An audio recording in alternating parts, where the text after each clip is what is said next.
So I'm back from the Olympia, back in Boca from the Olympia, and I wanted to take a moment to do a video, here we are, talking about what it was like. So, and I haven't really done anything like this since I got back, right? Yeah, it was really, really awesome and really, really weird all at the same time. So if you can imagine, right? Imagine my life, or your life, imagine your life.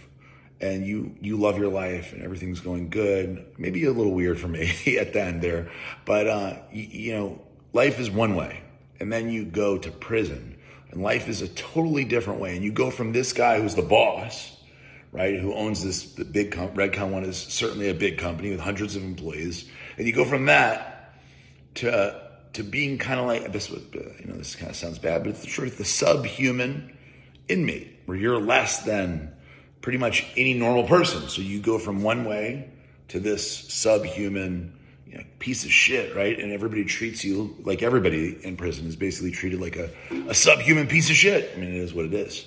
And by the way, that's a whole other conversation I have in the future about how crazy it is in there and how things should be changed and sentencing reform and changing. I mean, there's so many things. I witnessed so much injustice in the last year that I want to talk about, but I'm not going to do that right now. Instead, I'm going to talk about what just happened. So I went from this ridiculous, really cool thing of running Redcon1. I'm a father to three boys. I'm a husband. I'm a leader. And then all of a sudden, I'm a subhuman, right? And now I got out 2 weeks ago. I'm out.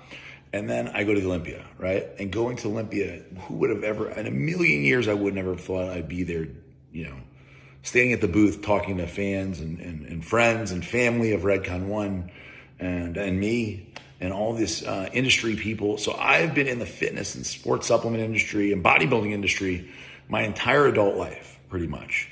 From the time that I became an adult, and I became an adult much later than a lot of you guys. I became an adult when I was towards the late 20s. So I wasn't I was a very late bloomer, let's put it that way. And so I started in the bodybuilding and fitness industry, and I have made family. I've made friends, but I made family in this industry, and I've grown up in the industry.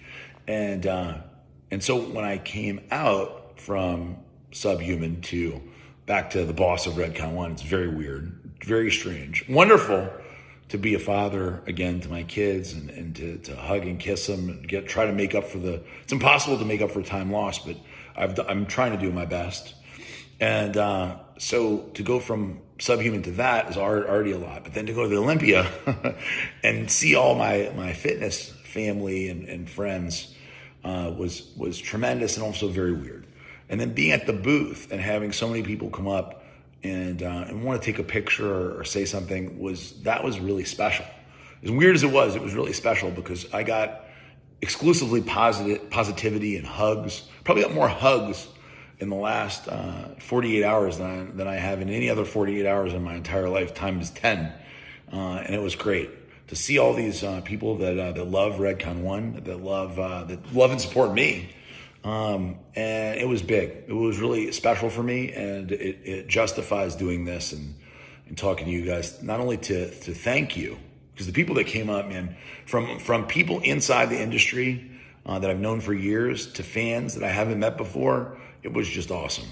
And I wanted to let the fans and people out there who didn't get a chance to talk to me, because I heard a lot of the same comments over and over again. One of the things that I heard is that Redcon hasn't been the same. And I think that it's something that's enough people said that I needed to do what I'm doing now, talking to you guys. And let you know that the cool factor, the thing you love about Redcon1, the thing that we've all loved about Redcon1, that maybe took a detour in the last year, although not all the way a detour, but a little bit of a detour, right? That we are back on the path. The thing that made you love us initially is back. We're going to look. One thing that we did in the last year was to try to be something to everybody, right? To be the thing you're looking for everybody. And Redcon1 was never supposed to be something for everybody. We know who we are, and we decided when Redcon1 began, the inception of Redcon1 was to be something very specific, to have a brand that had a mission, that knew who we were, that knew who we wanted to attract, that was not for everybody. and maybe that we moved too far trying to please everyone. So what you can expect from Redcon1 is to go back to where we started from. Obviously to support bodybuilding and fitness, and to be a specific brand for a specific group of people. If you're a patriotic American, blue collar work ethics, and you treat people the way you want to be treated, and look, if you think of what you love the most about Redcon over the years, that's what we're going to focus on. And that's what 2023 specifically is going to be. We made a lot of strides though in 2022. I don't want to make it sound like we didn't do anything great. If you haven't tried the canned energy drinks yet, every single person that tried the drinks at the Olympia was like, holy moly, this is unbelievable. Best drinks we've ever tried, best carbonated canned energy drinks we've ever tried. And I think that is going to be something that really leads the way in the future for the brand. So if you haven't tried it yet, go to Vitamin Shop right now. It's exclusive at Vitamin Shop, 24-hour fitness in the United States military till January. And then in January, it's going to open up to the rest of the world, and you're going to see it everywhere. Gas stations, grocery stores, Walmart, etc. That's the plan, right? But in the meantime, order it off the site, order Amazon at vitaminshop.com, or go to Vitamin Shop and try it, or 24-hour if you work out at 24-hour fitness. And if you haven't tried it, man, you're going to be impressed. So 2022 was not a wasted year. Fortunately, the brand, is flat, right? We didn't lose any steam, at least not any financial steam. Any steam that you've seen us lose or you've perceived us to lose, just wait. I am more focused and more motivated now than I've ever been in my entire life that I can remember. And I'm going to use all that focus to push Redcon1 forward this coming year. And I want to just say thank you to all the support I've received